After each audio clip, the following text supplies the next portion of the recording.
కాజు paneer curry అయితే చేస్తున్నాం. దానికి ఏమేమి కావాలో చూపిస్తా, చూసేయండి. ఫస్ట్ అయితే జీడిపప్పు తీసుకున్నాను. బిర్యానీ కాజు పన్నీర్ కర్రీ అయితే చేస్తున్నాం. దానికైతే ఏమేమి కావాలో చూపిస్తా, చూసేయండి. జీడిపప్పు, బిర్యానీ ఆకు అయితే తీసుకున్నాను. అలా టమోటాలు అయితే తీసుకున్నాను. 3 ఉల్లిగడ్డలు అయితే తీసుకున్నాను. మెయిన్ కాజు పన్నీర్కి కావాల్సింది పన్నీర్ అయితే తీసుకున్నాను. ఒక ప్యాకెట్ పన్నీర్ అయితే తీసుకున్నాను. ఇప్పుడు దీని ప్రాసెస్ ఏంటో చూసేద్దాం. ముందైతే ఉల్లిగడ్డలు టమోటాలు అయితే కట్ చేస్తాను. ముందైతే కడిగేసి పక్కకైతే పెట్టుకుందాం.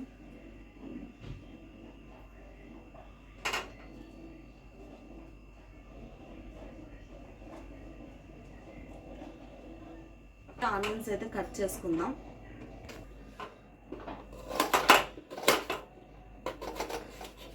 ఆనియన్స్ కట్ చేసుకుందాం. చెప్పాలా, ఏడిపియకపోయినా తప్పకుండా ఉల్లిగడ్డ మటుకు ఏడిపిస్తుంది. అది ఎంత కష్టం రాని వాళ్ళకి కానీ కష్టం వచ్చేలాగా చేస్తుంది. ఉల్లిగడ్డలు అయితే చాలా పవర్ ఉన్నాయి. నన్ను అయితే ఏడిపించేసింది. టమోటాలు అయితే కట్ చేసుకుంటున్నా. అయితే పెట్టుకున్నాం కదా, ఇప్పుడు దీని ప్రాసెస్ ఏంటో చూసేద్దాం. ముందంటే వెలిగించేసుకుందాం. గ్యాస్ అయితే వెలిగించుకొని ఆయిల్ అయితే పోసుకుందాం. కొంచెం ఆయిల్ అయితే పోసుకుందాం.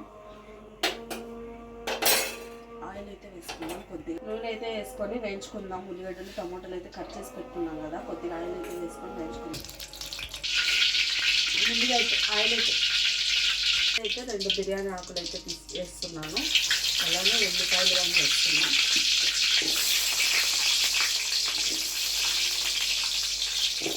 కొద్దిగా వేగిన తర్వాత టమోటాలు వేసుకున్నాం. ముందు కొద్దిగా వేసుకున్నాం.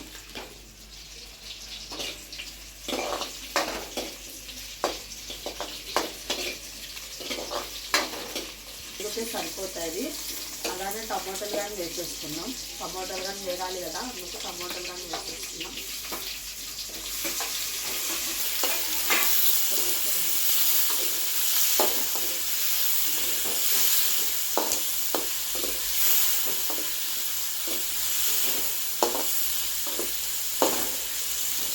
మళ్ళీ ఇది చేస్తారేమో, ఇదైతే మా అమ్మ గుర్తుగా అయితే ఇది ఇలానే పెట్టేసుకున్నాను. ఎవరు ఏం చెప్పినా నేనైతే ఈ బౌల్ అయితే పడేయడం అయితే మానుకోను.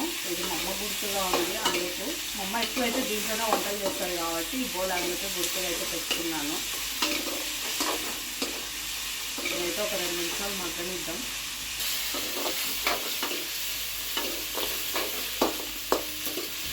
జీడిపప్పులు అయితే వేసుకున్నాం. దీంట్లో జీడిపప్పు వేసుకొని వేసుకున్నాం.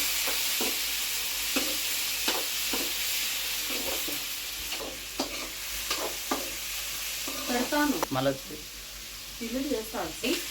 ఇది మొత్తం ఇప్పుడైతే పక్కకైతే తీసేసుకుందాం.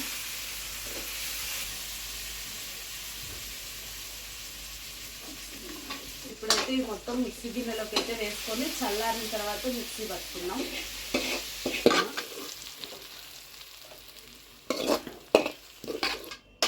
ఇప్పుడైతే దీంట్లో కొంచెం ఆయిల్ అయితే వేసుకొని,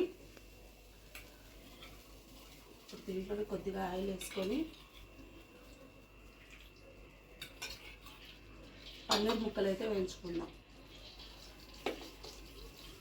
పన్నీర్ ముక్కలు అయితే వేసుకుందాం.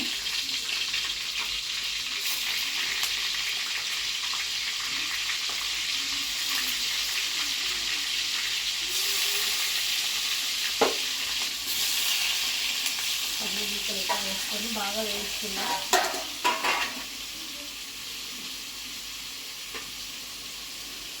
ఒక 5 నిమిషాలు ఉన్న తర్వాత కలుపుదాం. 5 నిమిషాల తర్వాత తిప్పుకుందాం. వెంబడే తిప్పడం వల్ల సరిగ్గా అయితే ఎర్రగా కాలిండవు. ఒక 5 నిమిషాలు ఉంచుకొని సిమ్లో అయితే వేయించుకుందాం.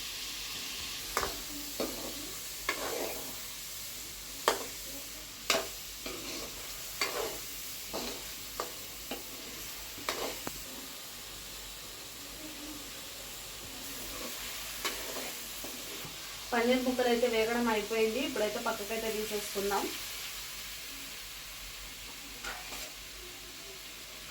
పక్కకైతే తీసేసుకుంటున్నాం. చెక్క, లవంగ, జీలకర్ర ఇవి మొత్తం అయితే వేసేసుకుందాం.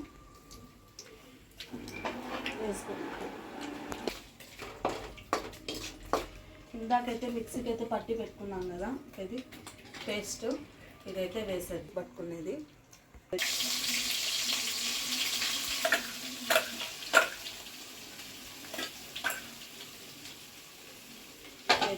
ఇదైతే కొద్దిగా వేగనిచ్చిన తర్వాత ఫస్ట్ కారం అయితే వేసేసుకున్నాం. వేసేటప్పుడు చూపిస్తా. ఇదైతే కొద్దిగా వేగని పచ్చివాసన పోవాలి. ఆల్రెడీ వేయించుకున్నాం కాబట్టి కొద్దిగా ఒక 5 నిమిషాలు వేయించుకుంటే సరే. దీంట్లో అయితే ఇప్పుడు ఉప్పు, కారం, పసుపు అయితే వేసుకున్నాం. అలానే కారం మీరు ఎంత తింటారో అంత కారం అయితే మీ ఆప్షన్ అది. నేనైతే 3 స్పూన్ దీంట్లో అయితే 3 స్పూన్లు అయితే వేసుకున్నాను. అయితే చింతపండు స్పూన్లు ఇవి షాప్లో అయితే దొరుకుతాయి. నేనైతే ఒక ప్యాకెట్ అయితే తీసుకొచ్చుకున్నా. దీనిలో అయితే వాడుతున్నా. దీనిలలో ఇప్పుడైతే రుచికి తగినంత ఉప్పు అయితే వేసుకుందాం. ఇవైతే బాగుంటాయని ఇవి తీసుకొచ్చుకున్నాను.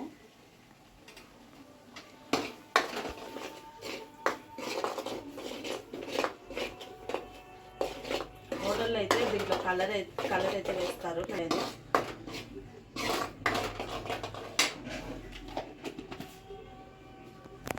స్పూన్ అయితే వేసుకుంటున్నా. స్పూన్ ఉన్నారా? దీంట్లో వచ్చి ఇప్పుడు ఆయిల్ పైకి వచ్చేంత వరకు అయితే వేయించుకోవాలి.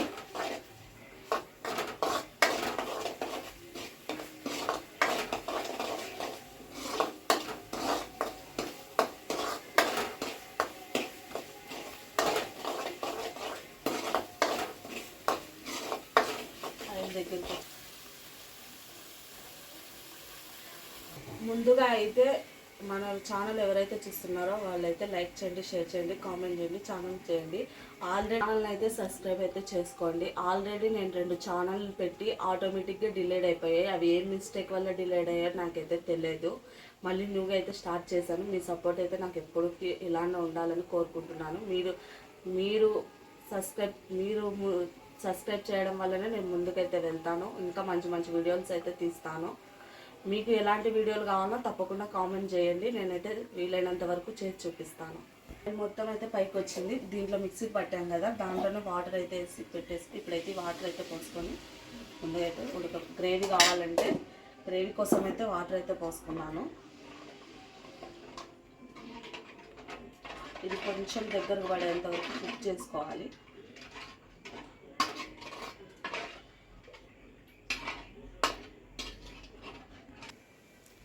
ఫస్ట్లో నాకు పన్నీర్ ఎలా ఉంటుందో నాకు తెలియదు. మా అమ్మ ఓన్లీ చికెన్, మటన్, ఫిష్తోనే అయితే నన్ను పెంచింది. పెళ్ళైన తర్వాత రీసెంట్గా పన్నీర్ ఎలా ఉంటుందో, మష్రూమ్ ఎలా ఉంటుందో టేస్ట్ అయితే చేసినాను. ఫస్ట్ టైం నేను పన్నీర్ కర్రీ తిన్నప్పుడైతే నాకు చాలా బాగా నచ్చింది. అందుకే ఇది చేయడం మళ్ళీ రెండోసారి. ఫస్ట్ నా యూట్యూబ్ ఛానల్లో స్టార్టింగ్ వీడియో కానీ పాలక్ పన్నీర్ కర్రీ విత్ పరోటా అయితే చేశాను. అప్పుడు కానీ వ్యూస్ బాగా వచ్చినాయి. కానీ ఆటోమేటిక్గా అది డిలేడ్ అయిపోయింది ఛానల్. మళ్ళీ న్యూగా అయితే స్టార్ట్ చేసినాను. ఇది సెకండ్ టైం పన్నీర్ చేయడం. మళ్ళీ ఫస్ట్ వీడియో కొత్త ఛానల్లో పన్నీర్ కర్రీ చేస్తున్నాను. ఎందుకంటే అది బాగా క్లిక్ అయింది కాబట్టి రెండోసారి కానీ అదే చేస్తున్నా.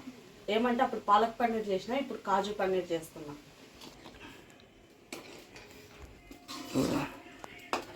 దగ్గరికి అయితే పడుతుంది. దీంట్లో ఇప్పుడు ధనియాల పొడి, గరం మసాలా వేసుకొని నెక్స్ట్ పన్నీర్ అయితే వేసుకొని దించేసుకుందాం. ఇప్పుడైతే ధనియాల పొడి, గరం మసాలా వేస్తున్నాను. ఈ ప్లేట్ ఎక్కడిది బాగుందని చూస్తున్నారా? ఇదైతే నేను పెళ్లి పనికి అయితే వెళ్ళాను. అక్కడైతే గిఫ్ట్గా అయితే ఇచ్చారు. ఇది నెక్స్ట్ బ్యాగ్ ఇచ్చారు. బాగుంది కదా. నాకైతే ఇది చాలా బాగా నచ్చింది ప్లేట్. అందుకంటే వీడియో కోసం ఉపయోగించుకుంటున్నాను. ఇప్పుడైతే పన్నీర్ అయితే వేసుకుందాం. వేయించి పక్కకి అయితే పెట్టుకున్నాం కదా, ఇవి వేసుకుందాం. ఎందుకంటే మసాలాలు పట్టాలి కదా. ఇవైతే వేసేసుకుందాం. స్మెల్ అయితే చాలా మంచి స్మెల్ అయితే వస్తుంది. టేస్ట్ అయితే చేయాలి.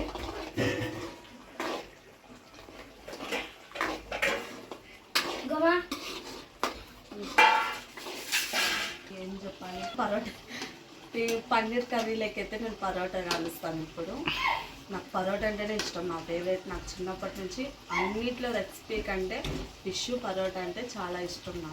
నాకు ఎక్కువ మా అమ్మ చపాతి, పరోటా, రైస్ కంటే ఎక్కువ ఇవే. Dosa, parotta, chicken, chapati, fish.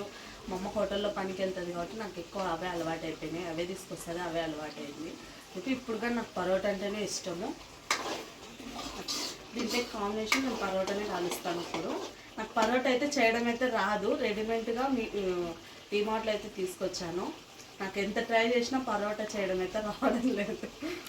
అక్క మీరు ఖచ్చితంగా పరోటా చేసేది చూపియండి, మాకు కావాలి అంటే తప్పకుండా నేర్చుకొని మీకోసం అయితే నేను ట్రై చేస్తాను, చేసి చూపిస్తాను. ట్రై చేసి కావాలన్నా తప్పకుండా కామెంట్ అయితే చేయండి. కావాలి మా అమ్మ హోటల్ స్టైల్లో ఎలా అయితే పరోటా చేస్తుందో అదే విధంగా మీకైతే చేసి చూపిస్తా. మీరు పెట్టే కామెంట్ వల్ల మీరు ఏ విధంగా కామెంట్ పెడితేనే నాకు చేయాలని ఇంకా ఇంట్రెస్ట్ వస్తుంది. చూడండి ఇలా ఉంటే సరిపోతుంది. సాఫ్ చేసి అయితే ఇలా గ్రేవీగా ఉంటే సరిపోతుంది. ఈ మోతాదులో గ్రేవీ అయితే సరిపోతుంది. ఇప్పుడైతే స్టవ్ ఆఫ్ చేసుకొని పక్కకైతే పెట్టేసుకొని పరోటా అయితే కాల్చుకుందాం. అయితే పరోటా ప్యాకెట్ అయితే పోతే వెళ్ళి తీసుకొచ్చాను. దీంట్లో అయితే 10 పీసెస్ ఉంటాయి. స్టవ్ మీద పెన్నం అయితే పెట్టాను. అది వేడెక్కిన తర్వాత మనమైతే స్టవ్ మీద పెన్నం అయితే పెట్టాను.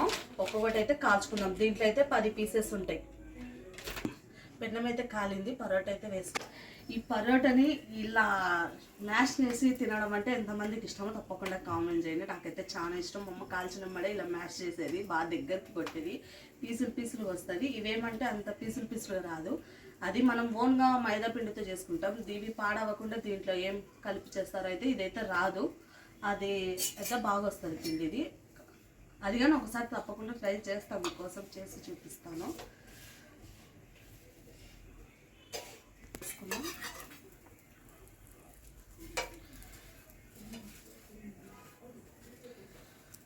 ఆయిల్ అయితే వేసేసుకొని బాగా అయితే కాల్చుకుందాం.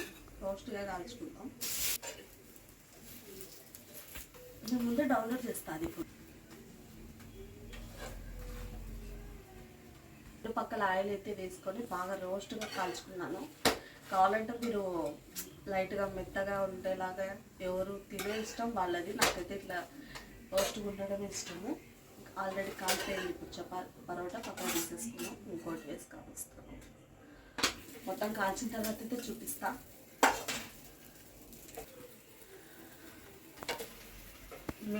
మీకు అందరికీ ఒక డౌట్ రావచ్చు, అక్క ఏంటి నైట్ వీడియోస్ తీస్తుంది, పగులు తీయదా అని. మేము ఉదయం పనికి వెళ్తే సాయంత్రం 6-6:30 అవుతుంది వచ్చేతలకే. మళ్ళీ సాయంత్రం వచ్చిన తర్వాత ఇంట్లో పని చేసుకొని మళ్ళీ వీడియో అయితే తీయాలి. అందుకే మొత్తం వీడియోస్ మొత్తం నైట్ టైమే ఉంటాయి. అందుకే నైట్ టైమే వీడియోస్ తీస్తాను. పగులైతే నాకు తీయడానికి కుదరదు. మేమైతే పనికి వెళ్ళిపోతాము. మొత్తం